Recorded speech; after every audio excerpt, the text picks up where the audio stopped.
Apresentamos confiantes no altar do Senhor as intenções da comunidade, bem como aquelas intenções que cada um de nós traz no silêncio do próprio coração. Oremos.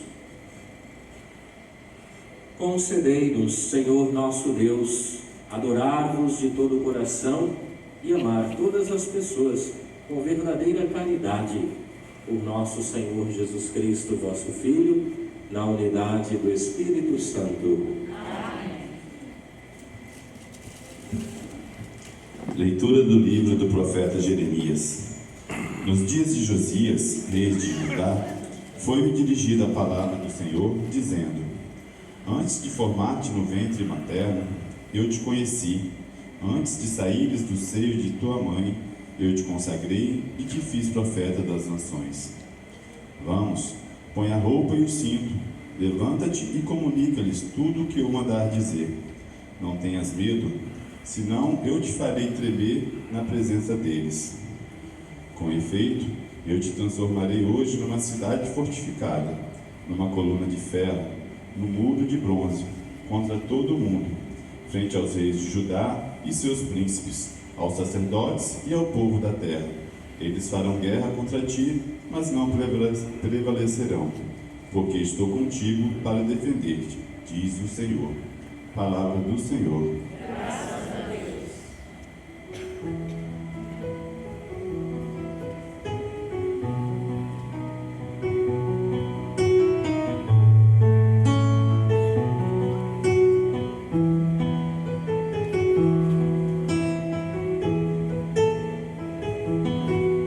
Minha boca anunciará todos os dias vossas graças incontáveis, ó Senhor. Minha boca anunciará todos os dias vossas graças incontáveis, ó Senhor. Eu procuro meu refúgio em vós, Senhor, que eu não seja envergonhado para sempre, porque sois justo, defendei-me, libertai-me, escutai a minha voz, vinde salvar-me. Minha boca anunciará todos os dias vossas graças incontáveis, ó Senhor. Sede uma rocha protetora para mim, um abrigo bem seguro que me salve. Sois a minha força e meu amparo, o meu refúgio e proteção e segurança. Libertai-me, ó meu Deus, das mãos do ímpio.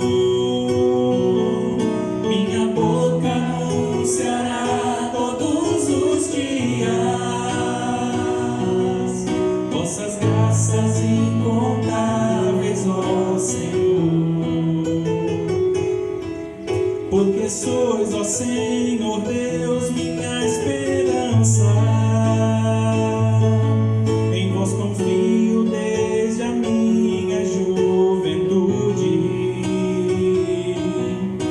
Sois o meu meu apoio, desde antes que eu nascesse, desde o seio maternal, o meu amparo.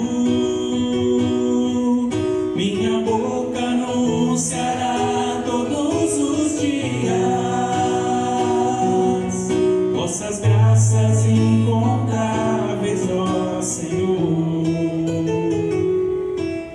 Minha boca anunciará todos os dias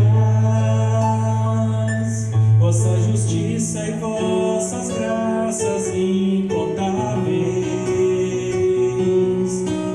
Vós me ensinastes desde a minha juventude, e até hoje canto as vossas maravilhas. Minha boca anunciará todos os dias vossas graças incontáveis, ó Senhor. Minha boca anunciará todos os dias vossas graças incontáveis, ó Senhor.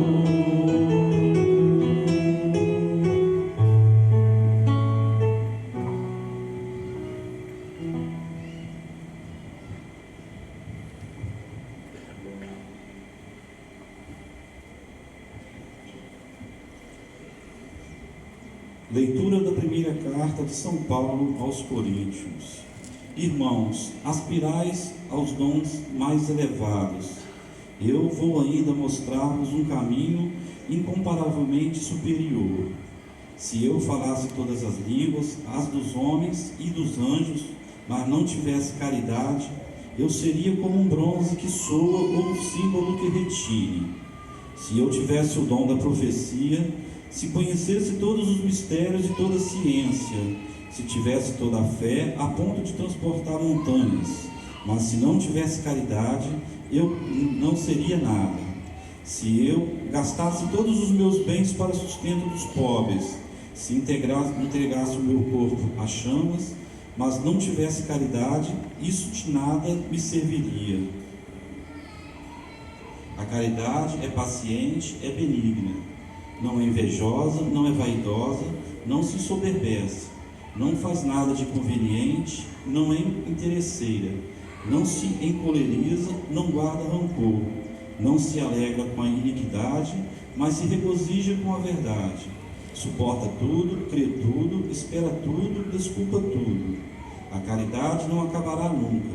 As profecias desaparecerão, as línguas cessarão, a ciência desaparecerá.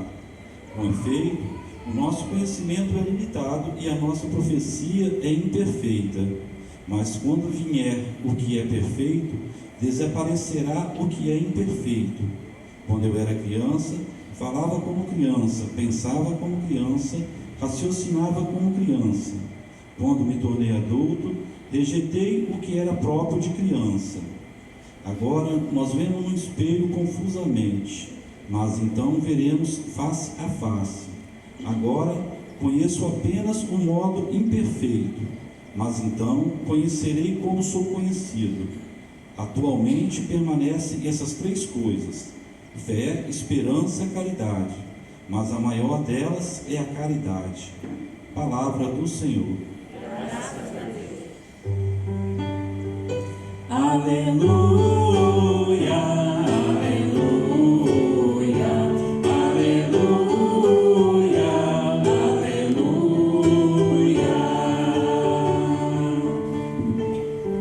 Foi o Senhor quem me mandou boas notícias anunciar. Ao pobre, a quem está no cativeiro, libertação vou proclamar. Aleluia, aleluia, aleluia, aleluia.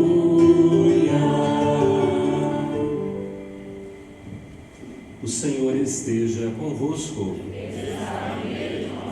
Proclamação do Evangelho de nosso Senhor Jesus Cristo, segundo Lucas.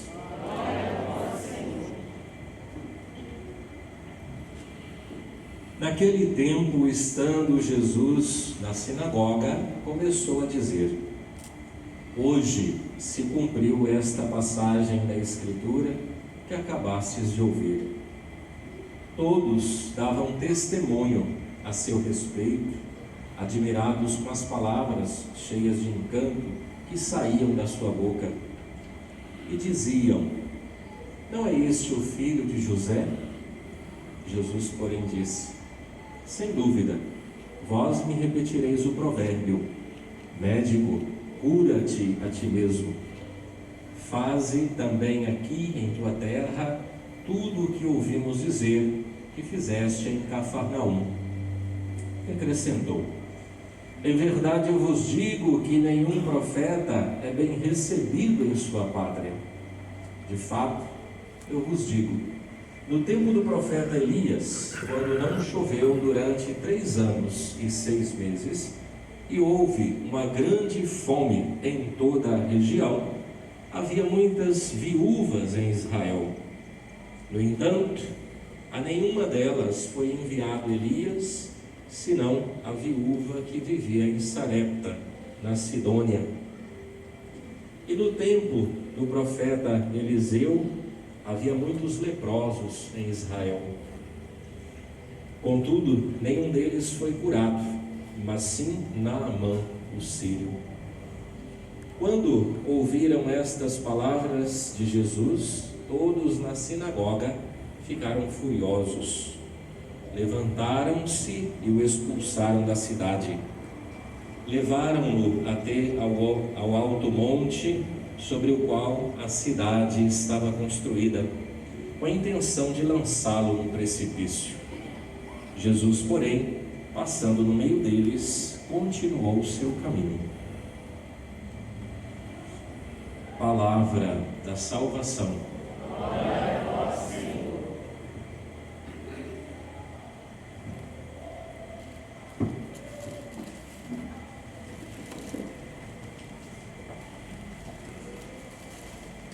Em verdade eu vos digo, nenhum profeta é bem aceito em sua pátria. Amados irmãos e irmãs, louvado seja nosso Senhor Jesus Cristo. Me permitam uma breve apresentação, dado que é a primeira vez que aqui celebro. Eu sou o Padre George, pároco da paróquia Nossa Senhora dos Navegantes, lá no território da Barra do Jucu, Terra Vermelha. E o Padre, Gudiala-se, hoje está nos concedendo essa graça de celebrar lá com os meus paroquianos, porque a nossa paróquia está em festa. E daí foi necessário que eu viesse celebrar com vocês para que ele pudesse também agraciar o nosso povo do lado de lá. Então é com grande alegria que, a exemplo dele, aceitei o convite de celebrar com esta comunidade. Vamos então permitir que a palavra nos provoque. Eu gosto de começar toda a meditação a partir deste verbo provocar, porque a palavra de Deus, ela é constante provocação. E o que é provocar? Provocar é desestabilizar, é tirarmos da nossa zona de conforto, é tirarmos do nosso comodismo. A palavra de Deus é isso. Se nós lemos do Antigo ao Novo Testamento, do Gênesis ao Apocalipse, perceberemos que os filhos de Deus têm por vocação, ser peregrinos. Não somos filhos da inércia, não somos filhos do comodismo, mas somos filhos do Deus que é movimento, E é por isso que a palavra dele constantemente vai nos tirar da nossa zona de conforto. É lógico que na medida em que nós permitimos, porque Deus que é amor, ele é sutil, Eu gosto muito de uma passagem do primeiro livro dos Reis, naquele episódio em que o profeta Elias, ele esperava uma manifestação assim grande de Deus, esperava tempestade, terremoto, isso e aquilo, mas Deus se manifesta na brisa leve. É a melhor definição de Deus, depois daquela de São João, que diz que Deus é amor, logicamente, Deus é brisa leve, então Ele respeita o nosso processo de conversão. Só que Ele não deixa de ser o Deus da provocação. Me provoca constantemente a ação. E qual é a temática que permeia hoje os textos bíblicos que vêm para nos provocar? Eu sintetizo em duas: profecia e caridade. São essas duas coisas: profecia e caridade. Por que profecia? Porque a profecia ela está ligada a esta dimensão de Deus que eu dizia que é um Deus que constantemente está nos tirando da nossa zona de conforto. Porque profecia tem a ver com verdade, com anúncio, né? Com saída da zona de conforto. E o profeta nada mais é do que aquele que se faz porta-voz de Deus, não de si mesmo. O profeta ele nunca anuncia a si, ele nunca anuncia as suas convicções. E aqui já podemos encontrar um critério para discernir entre os falsos e os verdadeiros profetas.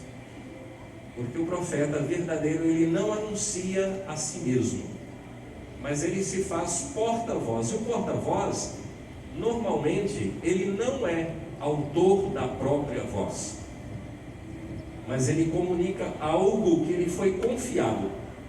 E ele precisa ser fiel a esta mensagem. Ele precisa ser fiel. Por isso que, se ouvirmos com atenção, nós vamos perceber esta semelhança entre a primeira leitura e o Evangelho, né? Na primeira leitura é Jeremias, que foi um dos profetas, um dos grandes profetas. Não podemos esquecer este adjetivo. Jeremias foi grande, é preciso lembrar isso. Um dos grandes profetas do Antigo Testamento, mas que sofreu muito para ser fiel à mensagem. Aliás, ele tenta até fugir, né? Ele tenta até fugir. Só que Deus deixa claro para ele que ele havia sido escolhido desde o ventre materno. Ele havia confiado uma missão, porque Deus é aquele que conhece os nossos corações muito melhor do que nós mesmos. Por isso as escolhas na Sagrada Escritura, elas têm duas características muito comuns. A primeira delas, foram pessoas de um coração imenso na generosidade. Por isso Deus já sabia e escolhia. Basta olhar não só Jeremias, mas o próprio Elias, né? O profeta Eliseu, olhar a vida de cada um desses. Basta olhar no Novo Testamento a escolha de Maria, né? Sabemos que ela aceita ser a mãe do Salvador, porque seu coração transbordava de generosidade para com a vontade de Deus. Então essa é uma das primeiras características que movem o coração de Deus para a escolha, a generosidade. Segunda grande característica, toda escolha da Sagrada Escritura, independente do Testamento, Antigo ou Novo, ela é em vista de uma missão salvífica, nunca é em vista de mérito próprio. Nunca. Elias não foi escolhido, né, como um grande profeta para ser grande por si só, ou para receber méritos pessoais. Nem Jeremias, nem mesmo Eliseu, Maria também não, né? Então, toda escolha ela tem a ver com uma missão salvífica, é em vista do outro, da humanidade. Não existe uma escolha, né, um chamado na Sagrada Escritura que seja para mérito próprio, mas para uma missão salvífica. Então, quando nós olhamos esta escolha de Jeremias, e como eu disse, podemos fazer um paralelo com o Evangelho, vamos ver que Jesus, né, ele também está se apresentando como profeta. E para ficar mais claro, é preciso lembrar o Evangelho de domingo passado, né? Ele voltou para a sua cidade, Nazaré, ou seja, agora, depois de ter começado a sua missão fora, ele volta para a sua terra natal. Ele vai na sinagoga, como fazia desde criança. Lá ele foi escolhido para proclamar uma palavra. E saiu justo o texto de Isaías, né? E quando ele proclama aquele texto, né, o Senhor me ungiu, me consagrou, e etc., ele diz: esta palavra se cumpriu hoje. Então ele está se declarando profeta, está deixando claro que ele foi escolhido também, muito antes de se revelar ao mundo, porque ele é a própria palavra, diferente dos profetas. Esta revelação, ela foi causa de alegria e admiração para alguns, mas foi causa de incômodo para outros. Basta ver o evangelho de hoje. O finalzinho é que aqueles que se incomodaram com essa revelação queriam matá-lo, colocaram o Senhor para fora da cidade, o expulsaram, queriam lançá-lo no precipício. Então, percebem que a profecia não é para agradar os corações, mas é palavra de verdade. Jesus também, mesmo sendo ele o próprio Deus, o Filho de Deus, ele se fez porta-voz da vontade do Pai, e por isso incomodou para aqueles corações que não quiseram se abrir, né? Que não quiseram. É por isso que no Evangelho de João, lá no primeiro capítulo, quando Jesus é apresentado, né, o Verbo se fez carne e habitou entre nós, João vai dizer: ele veio para os seus, mas os seus não receberam. De fato, nem todos estão dispostos a abrir o coração para a palavra de Deus, porque é palavra exigente, é palavra que transforma, né? É palavra que nos desestabiliza, não para nos destruir, pelo contrário, para esculpir em nós a verdadeira imagem que nós trazemos em nós desde as origens. E que imagem é esta? Basta recordar o Gênesis.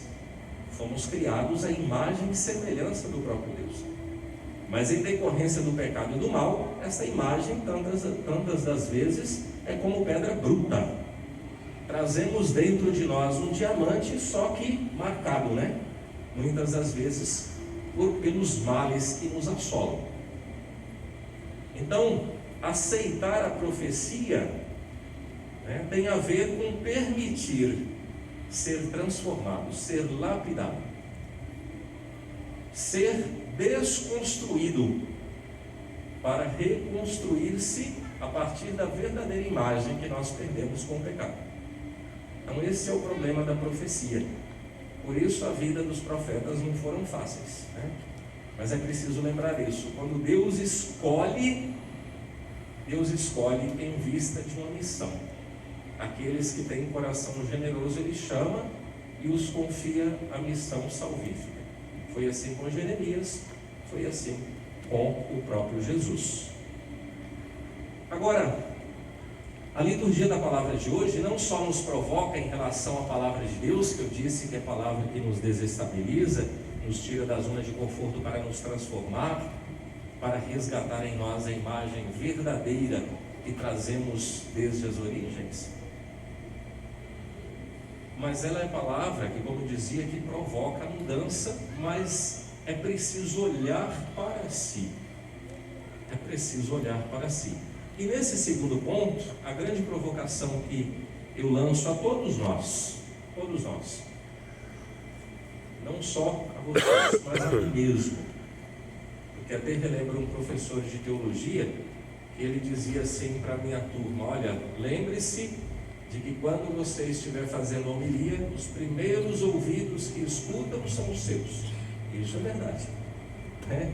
Então não é palavra para você, é palavra para nós. Notemos uma coisa que Jesus, ao se proclamar profeta no Evangelho de hoje, e ao perceber as reações negativas de seus conterrâneos, ele cita 2 acontecimentos do Antigo Testamento. E não são citações casuais, porque Jesus, além de ser palavra, verbo encarnado do Pai, Jesus não desperdiça palavra em vão. Tudo que ele disse tem um porquê e tem uma provocação muito profunda para a nossa meditação. Então, Jesus, ele cita justamente duas ações proféticas do Antigo Testamento: Elias e Eliseu. E ele cita, lembrando-nos que a graça que alcançou o povo através desses dois profetas, Elias foi a intervenção no momento de escassez. O povo estava passando necessidade, estava passando fome, ou seja, um mal havia tomado conta do povo. Só que Elias, como profeta, ele não salva o povo de Israel, mas ele se manifesta sobretudo a uma viúva. Só que essa viúva não era de Israel, por isso Jesus faz questão de enfatizar que ela era de Sarepta, na Sidônia, não era de Israel. E quando Jesus cita também a intervenção de Eliseu, quando cura um leproso, muitos estavam com lepra, mas um só foi curado, Naamã, que também era sírio e não era de Israel. Qual é a grande provocação que o Senhor está nos fazendo aqui? É a seguinte: a palavra é dirigida a todos. No Antigo, Deus escolhe Israel como povo eleito. E Israel virou as costas para Deus. Só que Deus não desperdiça a palavra. Então, os estrangeiros acabaram recebendo a graça, já que os escolhidos não quiseram. Por isso a viúva de Sarepta, não de Israel. Por isso Naamã, que era sírio, não israelita. Quando nós recusamos a graça, ela não fica desperdiçada. E aqui vem uma grande provocação para nós cristãos e cristãs. Fomos agraciados no batismo. Esta graça, ela foi confirmada no sacramento da crisma. Para quem é casado, essa graça também foi reconfirmada e fortificada no matrimônio. E esta mesma graça, ela continua sendo atualizada a cada Eucaristia. Ou seja, desde a criação do mundo, Deus não deixa de enviar suas profecias, mas de também querer salvar-nos, seja através dos profetas, quanto através dos sacramentos. Ele nunca nega a graça. Porém, é preciso revermos, porque se nós não estivermos aproveitando de maneira adequada a graça que nos é enviada, ela será dirigida a estrangeiros, porque Deus não desperdiça nem sua palavra e nem sua graça salvífica. Se nós não acolhemos, outros receberão. Então, ao sermos provocados sobre a profecia, lembrando que a profecia não é para agradar o nosso coração, a palavra de Deus em si, do início ao fim, ela é profética, ou seja, ela vem trazer uma verdade que muitas das vezes vem para nos incomodar, porque estamos manchados pelo pecado, e o pecado é contrário à graça. Paulo já disse isso. O pecado é contrário à graça. Por isso às vezes temos dificuldade de escutar Deus, porque o pecado muitas das vezes fala algo em nós, mesmo que inconsciente, quer tenhamos consciência ou não, fomos manchados. Esta mancha só pode ser purificada, limpa, através dele, do próprio Cristo, não pelas nossas forças simplesmente, mas pela graça. Então é preciso entender que a profecia não vem para amaciar o nosso ego ou facilitar a nossa vida. A profecia vem para provocar mesmo, para nos desestabilizar, porque depois da profecia vem a graça. Se formos capazes de acolhê-la, ela transforma, como transformou a viúva, como transformou e curou Naamã. Mas se nós resistimos, porque a profecia, que é a própria palavra, incomoda, não disse o que eu queria ouvir, não facilitou minha vida, não amaciou meu ego, eu corro sério risco de, exemplo de Israel, perder a graça para outro povo. Então, como eu dizia no começo, e aqui eu termino, a palavra de Deus vem de fato para nos tirar da nossa zona de conforto. E todos os dias é dia de revisão. E na Eucaristia é o momento mais sublime de rever os nossos corações, de permitir de fato que o Senhor nos transforme, porque só com a nossa força, com as nossas penitências, jejuns, etc., não iremos muito longe. Eles são necessários, são importantíssimos, oração, jejum, penitências, mas só eles não transformam, não salvam, senão que somados à graça que só o Cristo, só Ele pode oferecer. E para a graça agir, é preciso que primeiro a palavra abra o nosso coração e a nossa mente. Então que nós tomemos consciência disso nesse dia e contemos sempre com a graça do Senhor em nossas vidas. Permitamos que Sua palavra encontre cada vez mais espaço na nossa vida, no nosso coração e nas nossas decisões. Que a Eucaristia seja de verdade o alimento transformador, que assim como transformou a vida da viúva de Naamã, nos transforme e nos cure. Louvado seja nosso Senhor Jesus Cristo.